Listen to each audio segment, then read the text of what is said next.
Уважаемые громадяне, мы згадуємо. Артикулу 35 Конституції право пікетування гарантується державою. Об гэтым уведомлены УВД Мінгорвиконкома і прошу я звертаюся до міліції з просьбою забезпечити порядок. Сьогодні нагадую, 10 серпня Всесвітній день оборони прав чоловіка. Не давайте прозвища свои.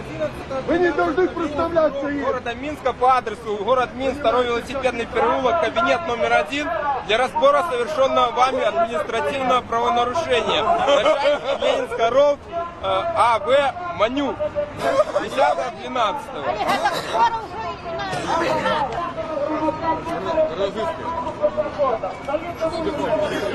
За административное правопорушение. Ага, что вы сбоку стоите, да?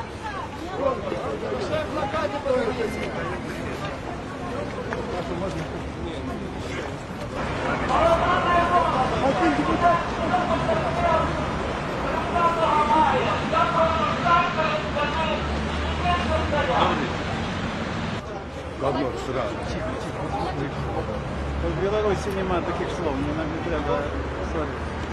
Молодец. Равно.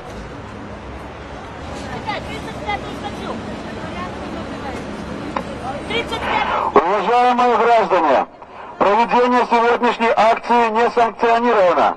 Убедительно просим разойтись, не нарушать общественный порядок, проявлять выдержку и спокойствие.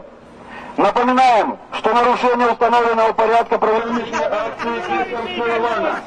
Переконавшись, просим Это моя земля! не нарушать громадский порядок, проявлять выдержку и спокойствие. На завтра за нарушение установленного порядка проведения массовых мероприятий криминальные отказы. Попереджуємо, встановлення порушення громадського порядку, неусліплення масових хвилювань та виновників чи працівниками міліції можуть бути прийняті інші міри здійснення, розглядження існуючих законодавством. Переконавшись просим, не порушайте установленные правила проведения массовых мероприятий. Все правильно, порядок это все происходит. Значит, давайте мы с вами поговорим сегодня в 2 часа. Вы придете к нам сюда в отделение милиции, и разбор всего того, что произошло. Я вас специально приглашаю.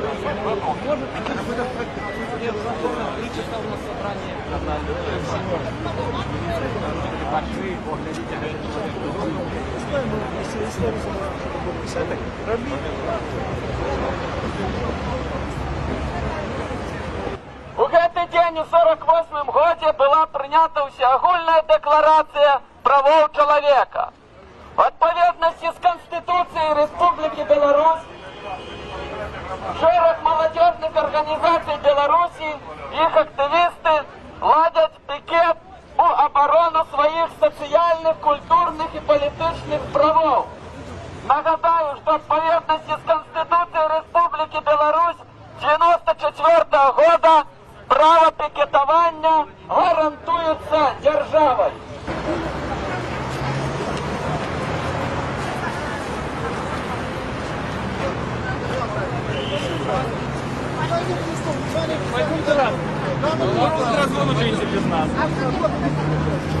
Остальным показать. А что там за крики были?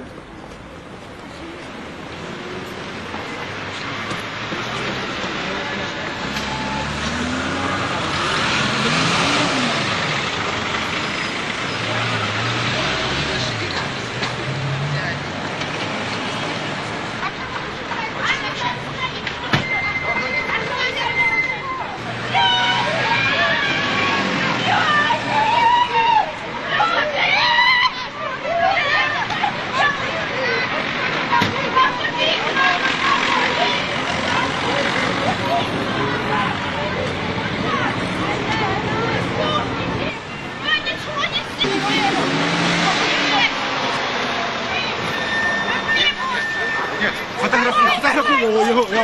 Уходи!